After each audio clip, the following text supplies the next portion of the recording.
त्रेता युग की बात है, जब भगवान श्री राम माता सीता और लक्ष्मण वनवास में थे। तभी लंका के राजा रावण ने छल से माता सीता का हरण कर लिया। श्री राम और लक्ष्मण जब कुटिया लौटे तो माता सीता वहां नहीं थी। श्री राम अत्यंत व्याकुल हो उठे और वन वन भटक कर अपनी प्रिय पत्नी की खोज करने लगे।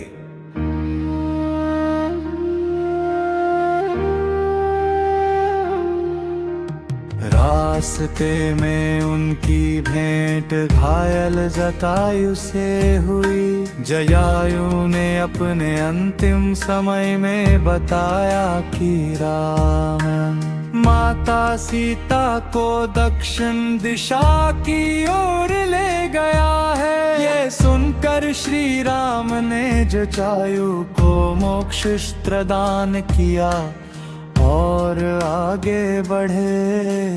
कुछ समय बाद श्री राम और लक्ष्मण की मुलाकात ऋष्यमुख पर्वत पर सुग्रीव और उनके मंत्री हनुमान से हुई। हनुमान ने ब्राह्मण का वेश धारण कर दोनों भाइयों का परिचय लिया। जब उन्हें ज्ञात हुआ कि ये स्वयं अयोध्या के राजकुमार श्री राम हैं, तो वे उनके चरणों में गिर पड़े और बोले, प्रभु आज मेरा जीवन धन्य हो गया। हनुमान जी श्री राम को सुग्रीव के पास ले गए। श्री राम और सुग्रीव की मित्रता हुई। श्री राम ने सुग्रीव की सहायता कर बाली का वध किया और सुग्रीव को किष्किंधा का राजा बनाया। बदले में सुग्रीव ने माता सीता की खोज के लिए चारों दिशाओं में वानर सेना भेज दी। दक्षिण दिशा की खोज का कार्य हनुमान, अंगद, जंबवान और अनेक वीर वानरों को सौंपा गया। वे पर्वत, जंगल, नदी और समुद्र पार करते हुए आगे बढ़ते रहे, लेकिन माता सीता का कहीं पता नहीं चला। एक दिन वे समुद्र के किनारे पहुंचे। वहां उनकी भेंट वृद्ध गिद्ध संपाति से हुई।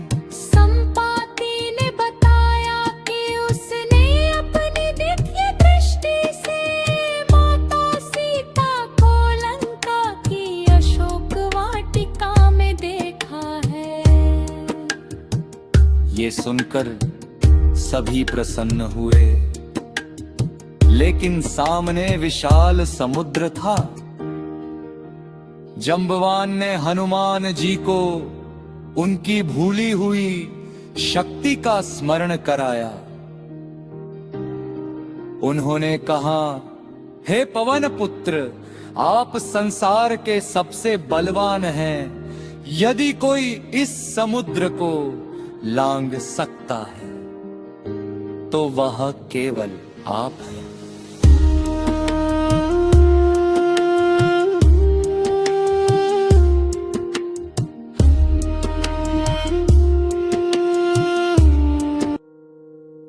हनुमान जी ने श्री राम का स्मरण किया, उनका नाम हृदय में बसाया और विशाल रूप धारण कर एक ही छलांग में समुद्र की ओर उड़ चले। मार्ग में मैनाक पर्वत ने विश्राम करने का आग्रह किया, पर हनुमान बोले, जब तक प्रभु का कार्य पूरा ना कर लूं तब तक विश्राम नहीं। आगे देवताओं की परीक्षा लेने वाली सुरसा आई। उसने कहा, मैं तुम्हें खाए बिना नहीं जाने दूंगी।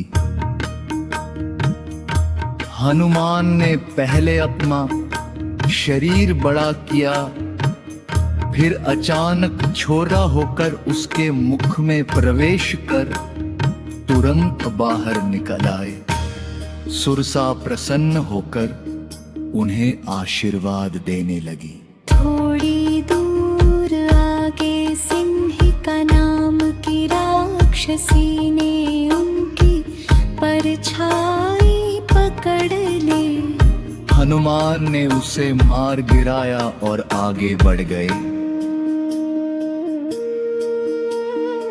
आखिरकार वे स्वर्णमयी लंका पहुंच गए।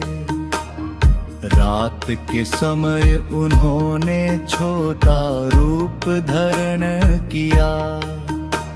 प्रवेश द्वार पर लंकिनी नाम की राक्षसी पहरा दे रही थी। हनुमान ने उसे हल्का सा प्रहार किया। वो समझ गई कि अब लंका के विनाश का समय आ गया है और उसने हनुमान को अंदर जाने दिया। हनुमान जी ने पूरे नगर में माता सीता की खोज की। उन्होंने रावण के महल सहित अनेक स्थान दिलखे, लेकिन माता सीता कहीं दिखाई नहीं दी। अंत में उन्हें अशोक वाटिका में एक वृक्ष के नीचे देखे हुए माता सीता दिखाई दी। वे अत्यंत दुखी थी, श्री राम का स्मरण कर रही थी और रावण की धमकियों के बावजूद अपने धर्म पर अड़िग थी। कुछ देर बाद रावण वहां आया और माता सीता को अपनी रानी बनने का प्रस्ताव दिया। माता सीता ने उसे कठोर शब्दों में मना कर दिया। क्रोधित होकर रावण चला गया और राक्षसियों को उन्हें डराने का आदेश दे गया। रावण के जाने के बाद हनुमान जी वृक्ष पर बैठे श्री राम के गुणों का मधुर वर्णन करने लगे। माता सीता ने जब ये सुना तो आश्चर्य हुआ। हनुमान नीचे उतरे और विनम्रता से श्री राम की अंगूठी माता सीता के चरणों में रख दी। अंगूठी देखते ही माता सीता की आंखों से आंसू बहने लगे। उन्हें विश्वास हो गया कि ये श्री राम के सच्चे दूत हैं। हनुमान जी ने कहा, माता प्रभु श्री राम शीघ्र विशाल वानर सेना लेकर लंका आएंगे और आपको सम्मान पूर्वक वापस ले जाएंगे। माता सीता ने अपनी चूड़ामणि हनुमान जी को देते हुए कहा, इसे मेरे प्रभु को दे देना और कहना कि मैं उनके आने की प्रतीक्षा कर रही हूँ। हनुमान जी ने सोचा कि लंका की शक्ति का अनुमान भी लगा लेना चाहिए। उन्होंने अशोक वाटिका के वृक्ष उखाड़ दिए और फल खाने लगे। राक्षस सेना उनसे युद्ध करने लगी, लेकिन हनुमान ने अनेक योद्धाओं को परास्त कर दिया। रावण ने अपने पुत्र अक्षय कुमार को भेजा, पर हनुमान जी ने उसका भी वध कर दिया। अंत में मेघनाद ने ब्रह्मास्त्र का प्रयोग किया। ब्रह्मास्त्र का सम्मान करते हुए हनुमान जी ने जाने दिया। उन्हें रावण की सभा में लाया गया। रावण ने उनका अपमान किया और उनकी पूंछ में आग लगाने का आदेश दिया। राक्षसों ने कपड़े और तेल बांधकर पूंछ में आग लगा दी।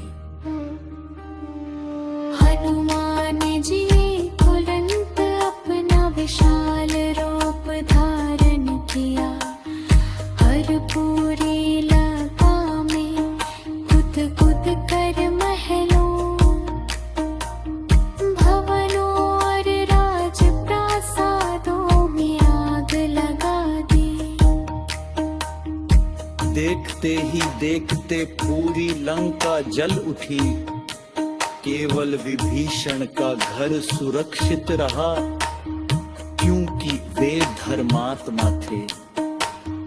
इसके बाद हनुमान जी फिर अशोक वाटिका पहुंचे, माता सीता को प्रणाम किया और आश्वासन दिया कि श्री राम शीघ्र आएंगे। फिर वे समुद्र पार करने अपने साथियों के पास लौटे। सभी वानर अत्यंत प्रसन्न हुए। हनुमान जी ने श्री राम को माता सीता की चूड़ामणि भेंट की और पूरी कथा सुनाई। श्री राम की आंखें भर आई। उन्होंने हनुमान जी को गले लगा लिया और कहा, हनुमान